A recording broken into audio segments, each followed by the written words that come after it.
The war had been raging for 300 years before humanity even knew it existed.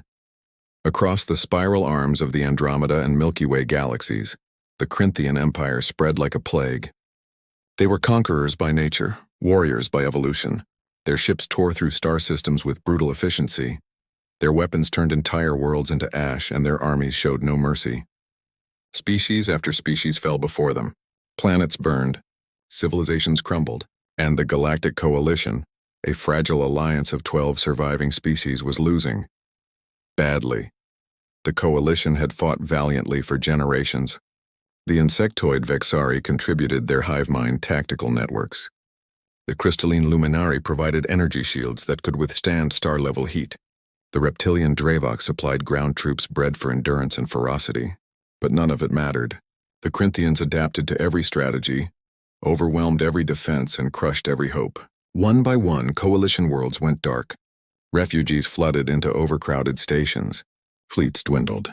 Morale shattered. And then, in their desperation, the Coalition did something they had never considered before. They asked for help from a species barely out of its own solar system: humanity. Commander Elena Vasquez stood in the center of the Coalition's War Council chamber, her boots echoing against the polished obsidian floor. The chamber was a massive dome carved from a hollowed-out asteroid, its walls lined with holographic star maps showing the slow, inevitable advance of Corinthian forces. Red markers spread like blood across the galaxy. Blue markers, the Coalition's remaining strongholds, were few and scattered. Elena was human. 42 years old. Dark hair tied back in a practical braid. Sharp eyes that missed nothing. She wore the uniform of the Terran Defense Command, a simple gray and blue design with Earth's insignia over her heart. She looked small compared to the towering alien figures around her. The Dravok war chief loomed 3 meters tall with scales like black iron. The Vexari Queen's compound eyes reflected 1,000 versions of the room. The Luminari delegate shimmered with inner light, its crystalline form humming softly. But Elena Vasquez did not shrink. "You're losing," she said bluntly. Her voice was calm, steady, and carried across the chamber without amplification. "You've been losing for centuries. And now you're asking us, a species you've ignored for 200 years, to save you." The Dravok war chief Korthax growled low in his throat. "We do not ask lightly, human. We ask because we have no choice." Elena crossed her arms. "Then let me be clear. If Earth commits to this war, we don't fight as your pawns. We fight as equals. Our commanders make their own decisions. Our fleets operate under our own doctrine. And if we die on our terms." There was silence. The Luminari delegate, a being named Seraph, spoke next. Its voice was like wind chimes in a cathedral. "You are untested.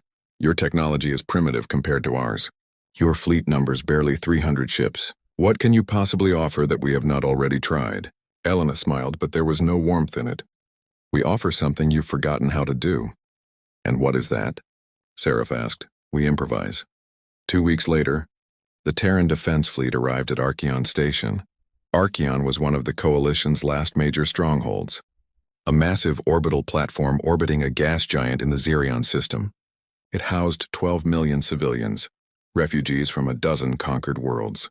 Its shields were powered by 3 fusion reactors, each the size of a mountain. Its defensive cannons could vaporize a cruiser in seconds, but intelligence reports confirmed what everyone feared. The Corinthians were coming. A battle fleet, 200 ships, led by a dreadnought called the Obsidian Fang, a warship so large it had its own gravitational field.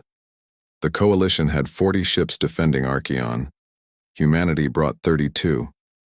It wasn't enough.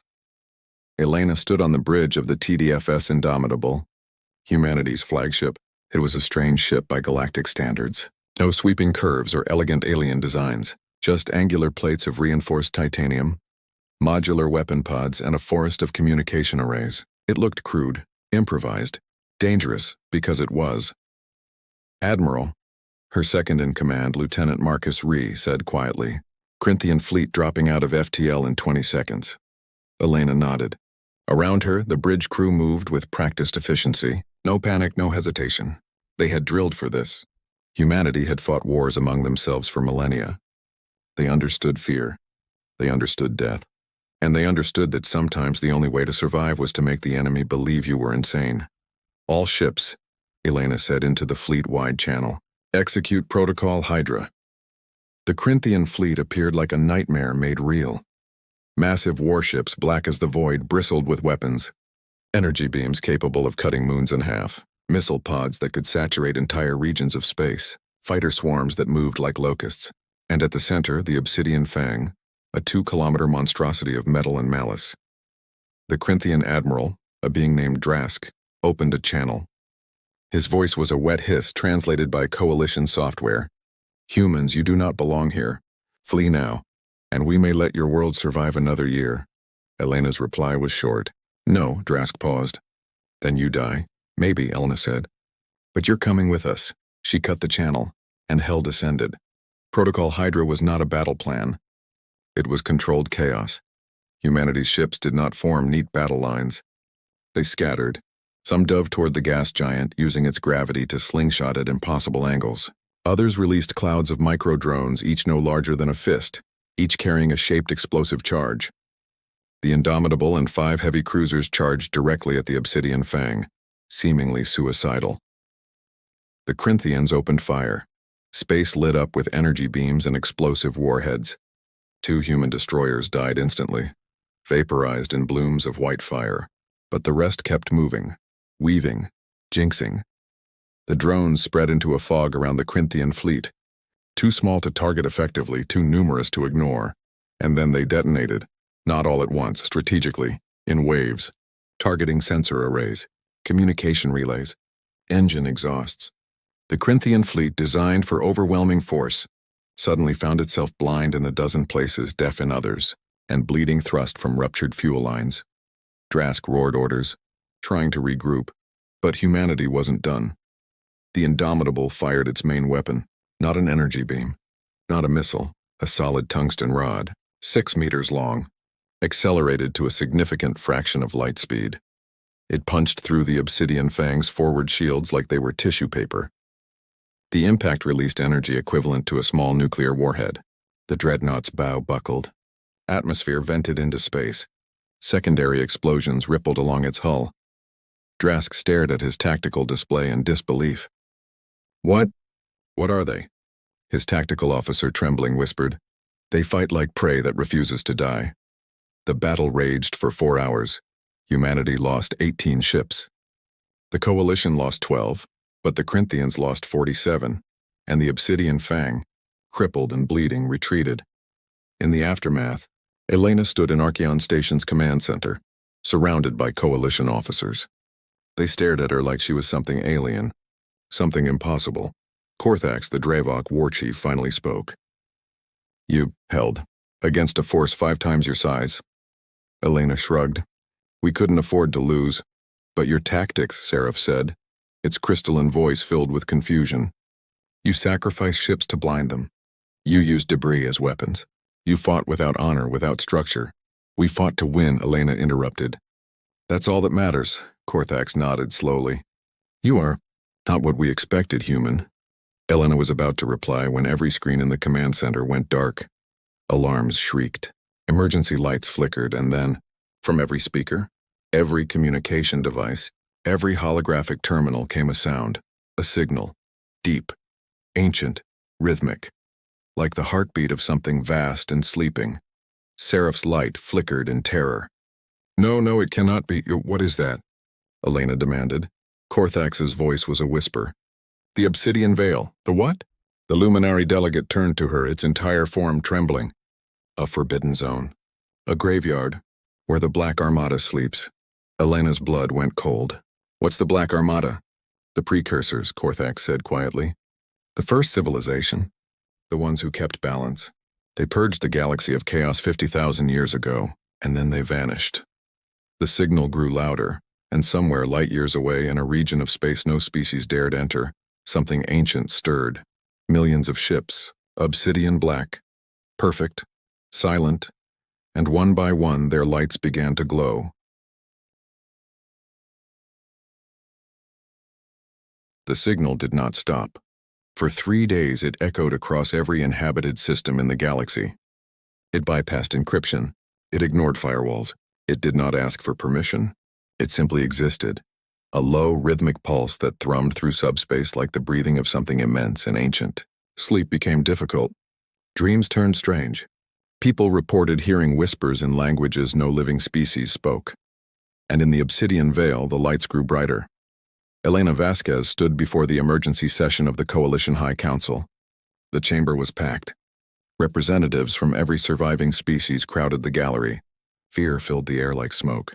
On the central display, a live feed showed the edge of the obsidian veil, a region of space shrouded in darkness and debris fields that had remained untouched for 50 millennia. Until now. The feed showed movement, shapes, massive shapes, emerging from the black. "They are waking," Seraph said, its crystalline voice trembling. "The Black Armada is waking." Korthax slammed a clawed fist on the table. "This is your doing, human. Your quantum encryption, your battle transmissions, they triggered the ancient protocols." Elena met his gaze without flinching. "Then tell me what the protocols are. Tell me what we're facing." An older voice spoke from the shadows of the chamber. It belonged to Archon Velis, a member of the Ether species. Being so old, their records predated most galactic civilizations. Velis was small, hunched, with pale skin and milky white eyes that seemed to see beyond the present moment. He shuffled forward, leaning on a staff that hummed with soft energy. "The Black Armada," Velis began, his voice like dry leaves, "was not built by conquerors. It was built by judges." The chamber fell silent. 50,000 years ago, Velis continued, the galaxy was chaos. Hundreds of species warred for dominance. Entire star clusters were annihilated. Biological weapons turned worlds into tombs. The precursors, the first sentient civilization, decided enough was enough. They built the Armada. Not to conquer, to cleanse. Cleanse? Elena repeated carefully. Velis nodded. Any species that became too aggressive, too expansionist, too dangerous to the balance of life, the Armada removed them. Completely. They called it the Great Silence. When it was over, the galaxy was empty. Only a handful of species remained. The precursors themselves disappeared soon after. Some say they ascended. Others say they perished from guilt. But the Armada remained, sleeping in the veil, waiting. Waiting for what? Elena asked. Velis turned his blind eyes toward her. For a species worthy of awakening it. The weight of those words settled over the chamber like a shroud. Korthax growled. Then humanity has doomed us all. The Armada will awaken and destroy every species in the galaxy. We should never have asked for your help. Elena's jaw tightened. If that's true, then we face it together. But I don't believe the precursors built a weapon just to leave it sleeping forever. There's more to this. How can you know? Seraph demanded. Elena looked at the feed. At the lights in the darkness. At the shapes that moved with eerie, deliberate grace. Because if they wanted to destroy us, they already would have. 12 hours later, Elena Vasquez stood in the hangar bay of the TDFS Indomitable, staring at the small diplomatic shuttle that would carry her into the Obsidian Veil. It was a volunteer mission. No weapons, no escorts. Just her, Lieutenant Rhee, and 2 Coalition observers, Seraph and a young Vexari scout named Zictra. "You don't have to do this," Marcus Rhee said quietly. He stood beside her, checking the shuttle's systems for the 3rd time. "Let someone else make first contact." Elena shook her head. "Humanity triggered this. Humanity leads the response. Or dies trying." She smiled faintly. "Preferably not." Zictra, the Vexari, clicked her mandibles nervously. She was smaller than most of her species, with iridescent blue chitin and compound eyes that reflected everything. "The veil is wrong. My hive mind cannot reach inside it. It is a place where thoughts go to die." "Comforting," Marcus muttered. Seraph shimmered softly. "If the Armada is hostile, we will not return. But if there is even a chance they are not, we must try." Elena nodded. "Let's go." The shuttle launched into the black. The Obsidian Veil was not empty. It was crowded. As the shuttle crossed the boundary, the darkness peeled away to reveal something impossible. Ships, millions of them, arranged in perfect geometric formations that stretched across light years. Each vessel was smooth, seamless, black as polished obsidian, and utterly silent. No engine glow, no heat signatures, just presence. "By the ancestors," Seraph whispered. Marcus pulled up scanner data. "I'm reading power signatures. Faint, but stable. These things have been active this entire time, just waiting." Elena stared out the viewport. "How many?" "Estimated 12 million capital ships. Unknown number of smaller craft. Mass equivalent to several star systems. Zictra's voice was a terrified hiss. They could erase the galaxy. Or protect it, Elena said quietly. The shuttle's communication panel lit up. A signal. Directed. Specific. A voice. Not translated. Not mechanical. Pure thought. Transmitted directly into their minds. You are the ones who called. Everyone froze. The voice was neither male nor female. It was vast, patient, and infinitely old. Humanity, species 774 Alpha. You have fought.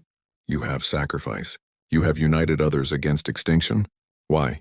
Elena swallowed. She spoke aloud, hoping it would hear. Because it was the right thing to do. Silence. Then, approach the Nexus. A single ship, larger than the rest, began to glow. A pathway of light formed, leading directly to it. Marcus looked at Elena. Orders? Elena took a breath. We follow. The interior of the Nexus was unlike anything Elena had ever seen. It was not a ship. It was a cathedral. Vast corridors of smooth black material stretched into impossible distances. Walls pulsed with soft blue light, like veins carrying energy through a living body. The air was warm, breathable, and smelled faintly of ozone. There was no crew, no guards. Just silence and presence. They walked for what felt like hours, though time seemed strange here. Finally, they entered a circular chamber. At its center floated a sphere of light, rotating slowly, pulsing in rhythm with the signal that had echoed across the galaxy. The voice returned. I am the Sentinel, the last consciousness of the precursors. I maintain the Armada, I watch. I wait. Elena stepped forward. Wait for what? The sphere pulsed brighter. For a species that could lead, not conquer, unite, not dominate, sacrifice, not consume. And you think that's us? Elena asked. Humanity. You triggered the protocols. In your battle, you demonstrated adaptability, courage, and most importantly, compassion. You did not abandon your allies. You did not flee when outnumbered. You fought not for glory but for survival. For others, Seraph's voice was trembling. The precursors. They were testing us. The galaxy is always being tested. Most fail. The Corinthians failed. They seek only domination. 17 species before them failed. But humanity, you are different. Zictra clicked her mandibles. What happens now? The sphere dimmed slightly as if considering. The Corinthian Empire will not stop. They will regroup. They will return. And they will destroy everything unless, Elena prompted, unless you lead the Armada. The chamber fell silent. Marcus shook his head. You want us to command an ancient doomsday fleet? Not command, guide. The Armada does not serve. It partners. But it will not act without a species willing to shoulder the responsibility. Humanity has proven capable. Will you accept? Elena's mind raced. This was insane. Humanity was barely 2 centuries into space. They had no experience leading galactic coalitions. They had no right. But then she thought of Archeon Station, of the refugees, of the worlds already lost, of the billions who would die if the Corinthians won. She looked at Marcus. At Seraph, at Zictra. They nodded. Elena turned back to the Sentinel. We accept. The war ended in 6 months. The combined might of the Galactic Coalition and the Black Armada struck the Corinthian Empire in a coordinated assault unlike anything the galaxy had ever seen. Humanity's tactics, refined over centuries of war among themselves, combined with the overwhelming firepower of the precursor fleet, shattered Corinthian defenses. The Battle of Craxus Prime, the Corinthian homeworld, lasted 4 days. Elena Vasquez commanded from the bridge of the Indomitable, now flanked by 2 Armada dreadnoughts. The Corinthians fought with desperation, unleashing every weapon they had. But it was not enough. When the surrender came, it was unconditional. Drask, the Corinthian admiral who had attacked Archeon, knelt before the Coalition Council. His voice was bitter. How? How did primitives defeat us? Elena looked at him without pity. We didn't defeat you. We simply refused to lose. The Corinthian Empire was dismantled, its war fleets decommissioned, its conquered worlds freed. Justice was delivered, not vengeance, and the Black Armada returned to the Obsidian Veil.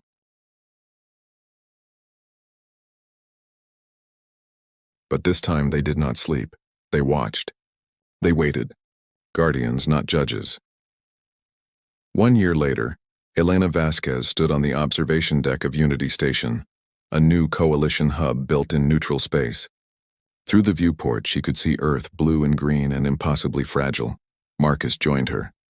The Council officially named you Galactic Mediator today. First human to hold the position, Elena smiled faintly. Think I'll be any good at it? You stopped a galactic war. I think you'll manage. She was quiet for a moment. Then, do you think the Sentinel was right? That we were worthy? Marcus considered. I think the precursors didn't want warriors. They wanted hope, and that's what we gave them. Elena nodded slowly. Behind her, the stars stretched into infinity, and somewhere in the darkness, the Black Armada kept watch. Not over humanity, with humanity.